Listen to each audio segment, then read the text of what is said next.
धन्यवाद उपाध्यक्ष जी। मुझे बहुत खुशी है कि आधे घंटे के समय में ही मेरे 13 सांसद साथियों ने अपने अपने क्लैरिफिकेशन और स्पष्टीकरण रखे हैं, जिनका उत्तर मैं देना चाहूंगी।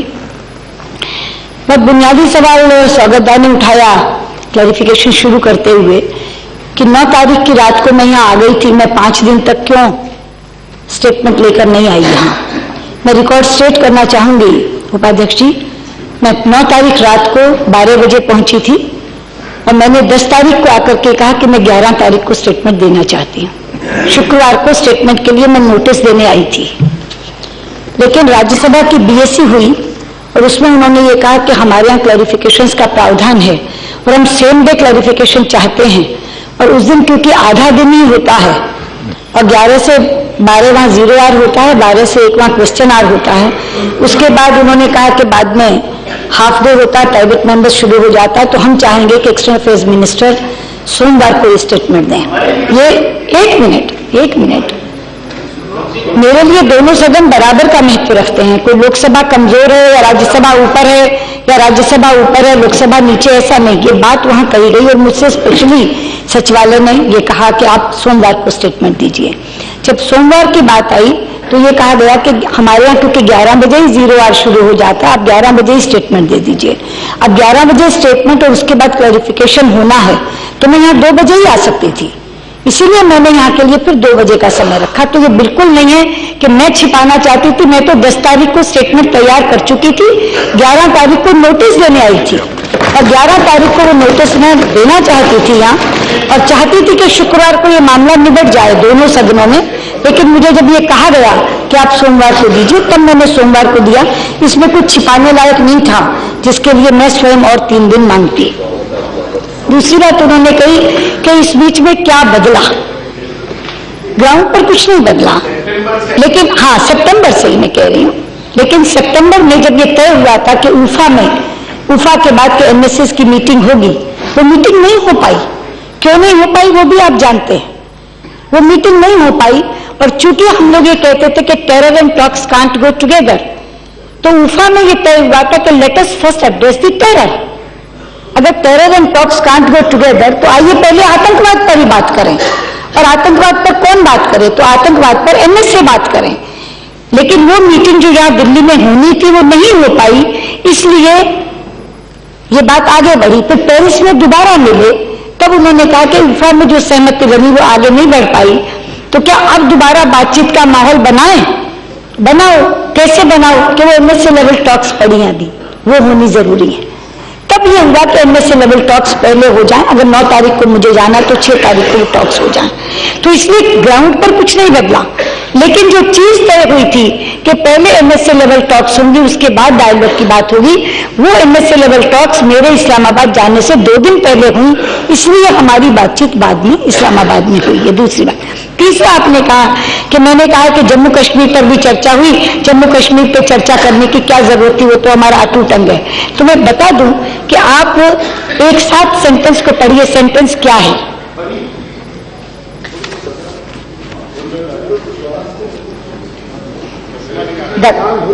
अंग्रेजी में पढ़ रही हूं तो क्या आपके पास वही है?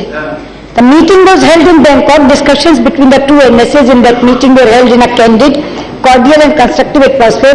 They focused on peace and security, terrorism, tranquility along the line of control in Jammu and Kashmir. आगे देखिए हाइफन है सिर्फ, the state which has been most directly impacted by terrorism and violation of LOC.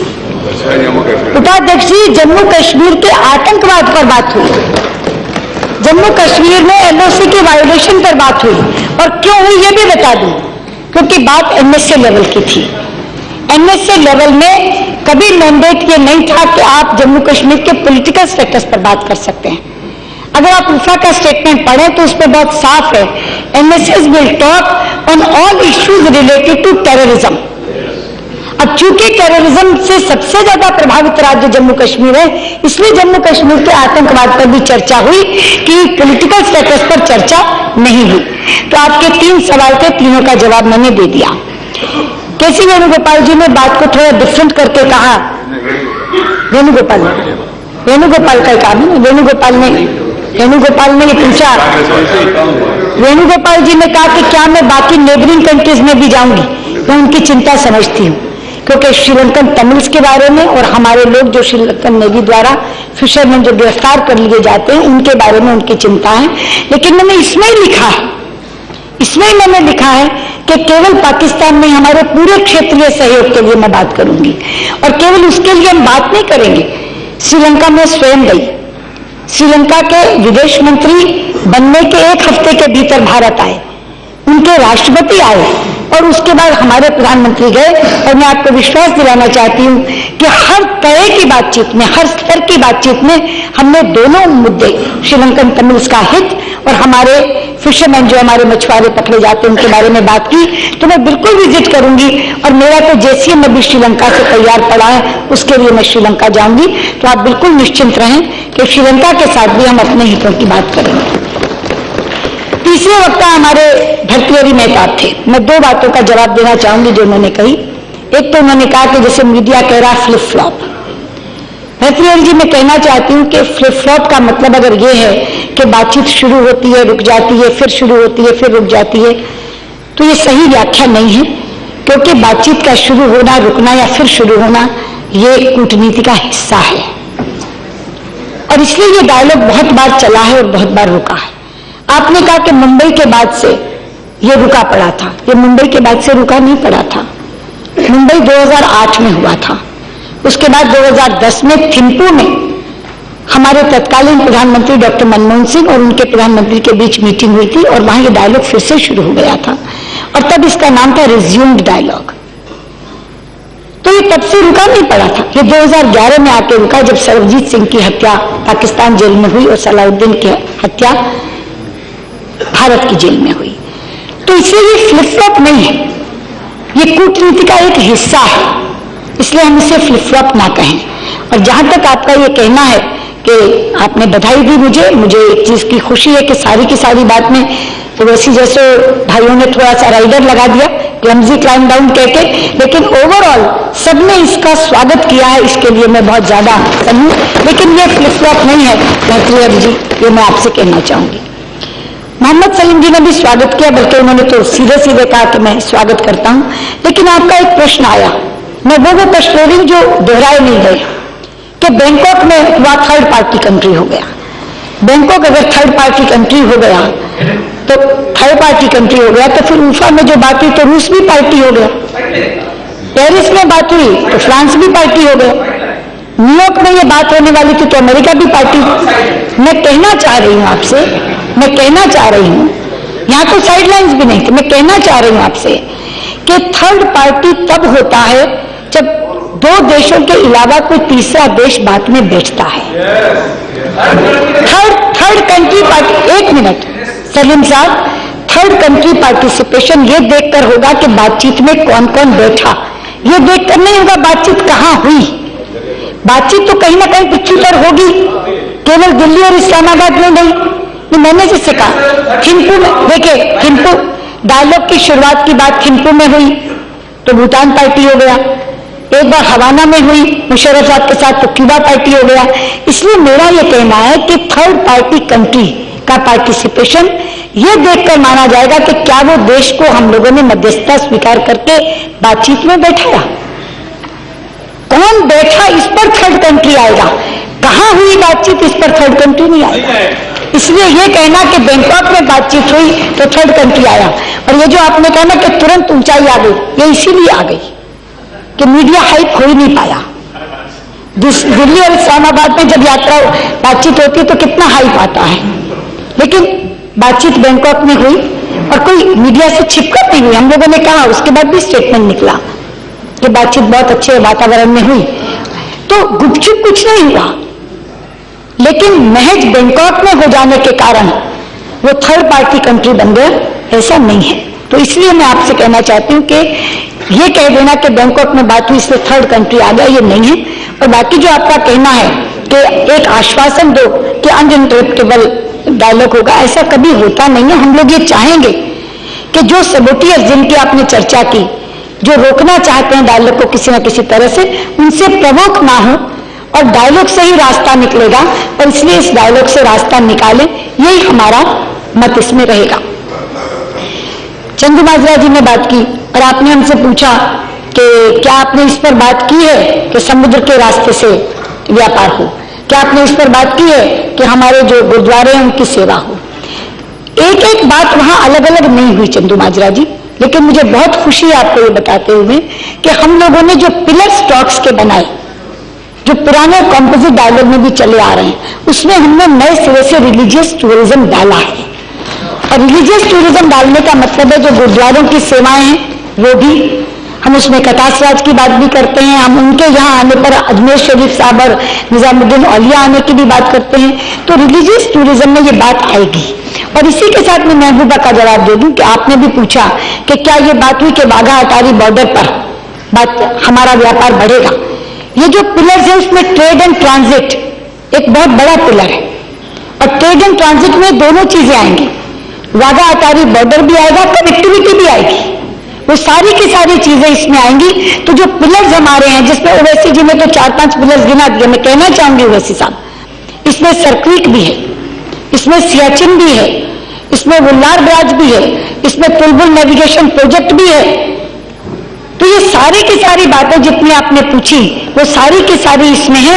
Trade and transit भी है जो महबूबा जी चाह रही हैं, और चंदूमाजरा जी जो आप चाह रहे हैं, रिलीजियस टूरिज्म भी इसमें है। वहां ये बात नहीं हुई, वहां ये बात हुई कि एफएस दोनों जगह के विदेश सचिव बैठ करके एक सारणी बना लें, उसमें ये सारे पिलर्स हैं और किस किस स्तर पर बात होगी ये भी तय है। और मैं ये भी आपको बता दूं कि टेररिज्म का भी हमने लेवल बढ़ा दिया। अब टेररिज्म की जो टॉक होगी वो एमएसए लेवल पर हुआ करेगी। तो टेररिज्म का स्तर एमएसए लेवल का होगा, बाकी जो सेक्रेटरीज के स्तर का होगा। जो अगली विदेश सचिव की वार्ता है उन तीनों वार्ताओं में, उस वार्ता के अंदर ये सारे पिलर्स तय कर दिए जाएंगे। बाकी ज्यादातर साथियों ने, चाहे वो विनायक जी हों, चाहे वो जयदेव जी हों, चाहे वो जितेंद्र रेड्डी हों, चाहे वो राजामोहन रेड्डी हों, उन सबके चारों के सवाल ट्रस्ट पर संबंधित थे। कैसा क्या हो गया या आगे ऐसा सुनिश्चित होगा क्या। तो मैं एक ही बात कहना चाहती हूँ, बातचीत जब भी होती है भरोसा करके ही होती है। और एक और आपको बता दूं कि जब हमने ये तय कर लिया कि तीसरे देश की मध्यस्थता हम स्वीकार नहीं करेंगे, तीसरी पार्टी की मध्यस्थता स्वीकार नहीं करेंगे, तीसरे व्यक्ति की मध्यस्थता स्वीकार नहीं करेंगे, तो बातचीत तो दोनों देशों को ही करनी होगी। अगर तीसरे की किसी की मध्यस्थता स्वीकार नहीं तो बातचीत तो दोनों देशों को ही करनी होगी। और इसीलिए जो मैंने इसमें एक जगह पढ़ा कि जो हमारे रिश्ते पूरे क्षेत्र में खराब हो रहे हैं वो हमारे दोनों देशों की लगातार दूरी के कारण हो रहे हैं। सार्क उस तरह से टेक ऑफ नहीं कर पा रहा जिस तरह से बाकी दूसरी ग्रुपिंग्स कर गई। तो इसलिए इस दूरी को पाटना बहुत जरूरी है। और मुझे खुशी है कि हमने ये काम सरकार में आने के बाद नहीं, प्रधानमंत्री ने शपथ लेने के बाद नहीं, शपथ लेने से पहले सार्क के तमाम नेताओं को यहां बुलाया जहां नवाज शरीफ साहब को लिया। उस समय से शुरू हुआ ये बातचीत, उफा से शुरू नहीं। मैं तो साक्षी हूं उस वार्ता की।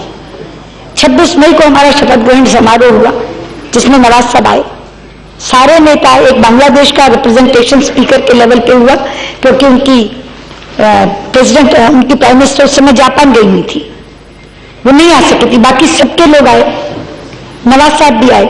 अगले दिन बायलैटरल मीटिंग सबके साथ हुई। वही ये तय हुआ कि जब नवाज साहब ने कहा फॉरेन सेक्रेटरी लेवल टॉक शुरू करो, तो प्रधानमंत्री मोदी ने कहा बिल्कुल करते हैं, लेकिन आप भी वाघा और अटारी बॉर्डर पर व्यापार शुरू करिए। अब ये अलग बात है कि एफएस लेवल टॉक्स के 4 दिन पहले वो वार्ता रद्द करनी पड़ी। मैं उन कारणों में जाना नहीं चाहती, वो सारे आप लोग कारण जानते हैं।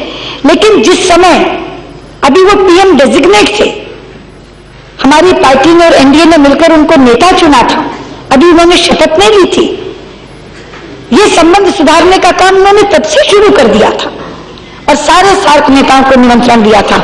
उसी चीज को उन्होंने बाद में आगे बढ़ाया उफा में। जब सार्क के दौरान की हुई जो हमारी बातचीत थी वो पूरी नहीं हो पाई तो उफा में बढ़ाया, और उफा वाली जब पूरी नहीं हो पाई तो पेरिस में बढ़ाया। यानी जब जब उन दोनों की मुलाकात हुई है तो जो जो चीजों पर सहमति हुई थी मगर वो नहीं हो पाई, वहीं से उन्होंने सूत्र पकड़ा और आगे ले गए। और पेरिस में जब उन्होंने सूत्र पकड़ा और बैंकॉक में मीटिंग हो गई, तो आप मुझे बताइए कि एमएसए लेवल की मीटिंग होने के बाद अगला रोडमैप क्या होता और क्या होना चाहिए था। अगर उफा में यहां एमएसए लेवल टॉक्स हो जाती तो आप भी और हमारा मीडिया भी मुझसे यही सवाल पूछता, अब कॉम्पोजिट डायलॉग कब शुरू कर रहा है। और यही कारण है कि सबने स्वागत किया, हर एक ने स्वागत किया, एक ने भी आलोचना नहीं की। कुछ ने आशंकाएं जरूर प्रकट की हैं, और वो अतीत के कारण से, पीछे जो होता रहा उसके कारण से आशंकाएं प्रकट की। लेकिन जैसा मैंने कहा कि भरोसा करके ही बातचीत शुरू होगी, जब भी बातचीत शुरू होगी। अब आलोचना करने वाले तो अजीब अजीब आलोचना करते हैं। साड़ी का रंग हरा क्यों था, उर्दू में क्यों बोली? अरे भाई, मैं बुधवार को पहनती हरी साड़ी हूँ और उस दिन बुधवार का मैंने हरी साड़ी पहनी। हमारे यहाँ से किसी ने नहीं बोला, किसी ने नहीं बोला, किसी ने नहीं बोला। नहीं, अब आप बताइए। स्वागत दा इस बात की भी आलोचना हुई कि मैंने ना उर्दू क्यों बोली। अरे मैं उन आलोचना करने वालों को कहना चाहूंगी, अरे उर्दू मेरे मुल्क की भी जुबान है, उर्दू केवल उनकी जुबान नहीं है, उर्दू मेरे मुल्क की भी जुबान है। और अगर मैं बैंकॉक में जाकर विश्व संस्कृत सम्मेलन में संस्कृत में भाषण देती हूँ, तो जब मैं उर्दू में पाक मीडिया से रूबरू होती हूँ तो उनसे मुखातिब होते हुए मैं उर्दू क्यों नहीं बोलूंगी? ये मेरे मुल्क की भी जुबान है और इसलिए मैंने वहां उर्दू में बात की।